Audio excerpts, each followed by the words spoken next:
I was working at a financial firm in New York City with a bunch of very smart people, and I had a brilliant boss I much admired. I went to my boss and told him I was going to start a company selling books on the internet.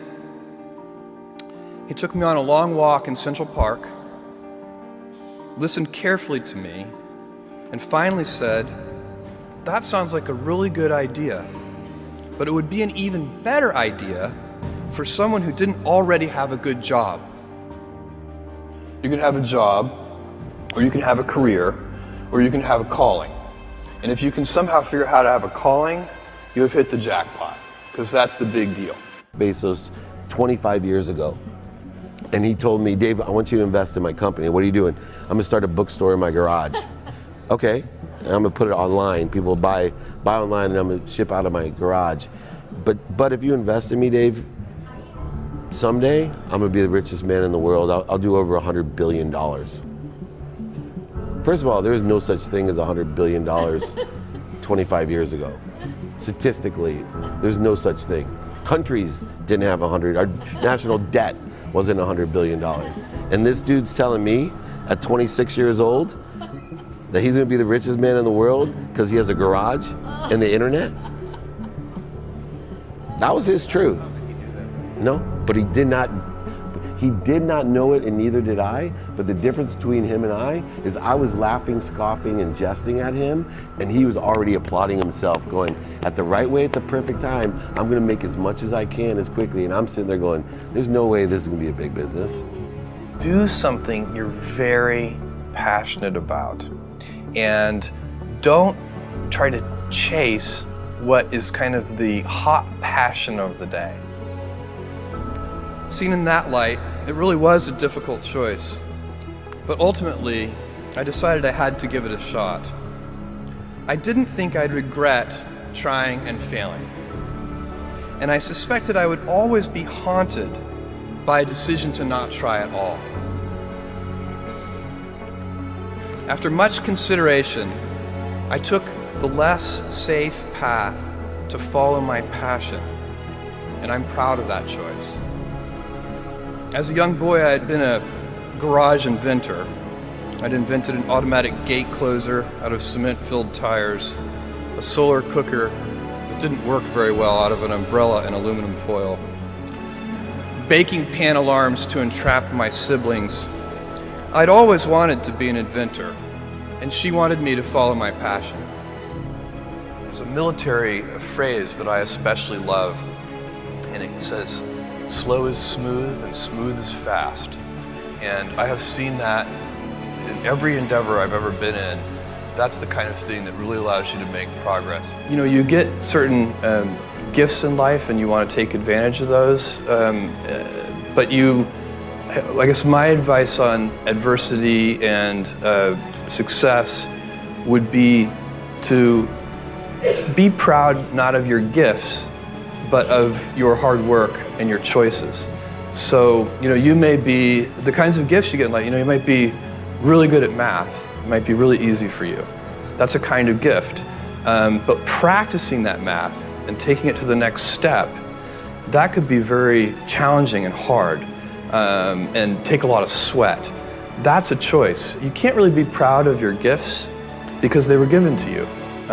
You can be grateful for them and thankful for them. But your choices, you choose to work hard.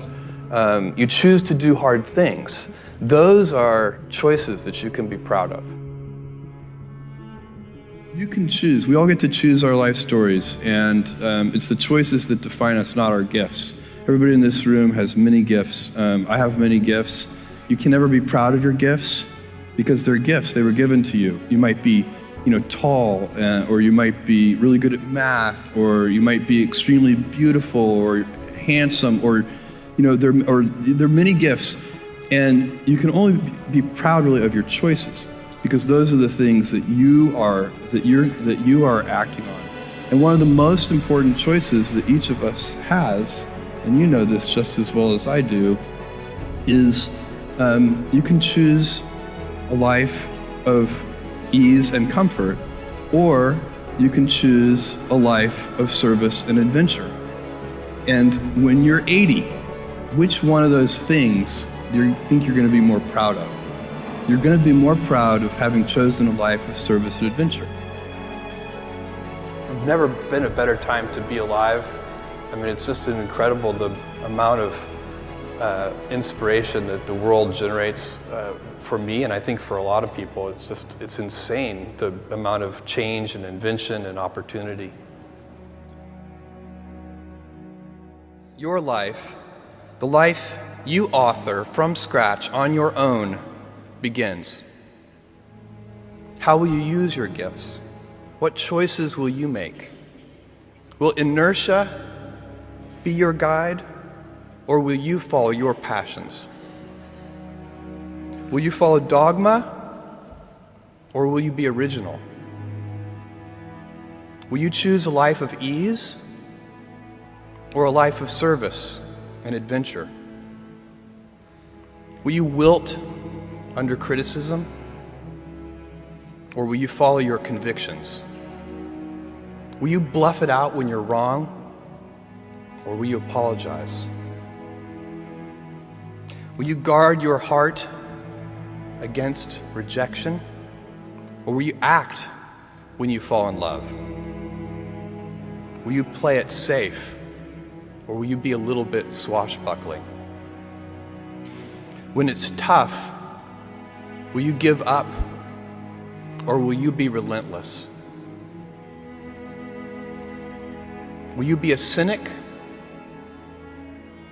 or will you be a builder?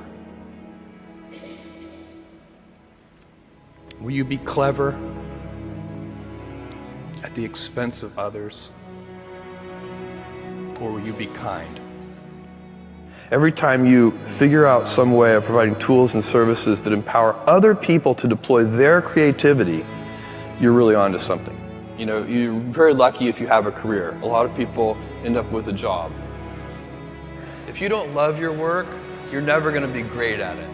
Jules Verne, Mark Twain, Galileo, Newton, all the curious from the ages would have wanted to be alive, most of all, right now.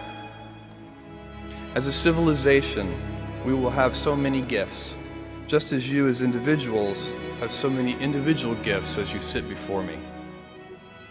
How will you use these gifts? And will you take pride in your gifts or pride in your choices?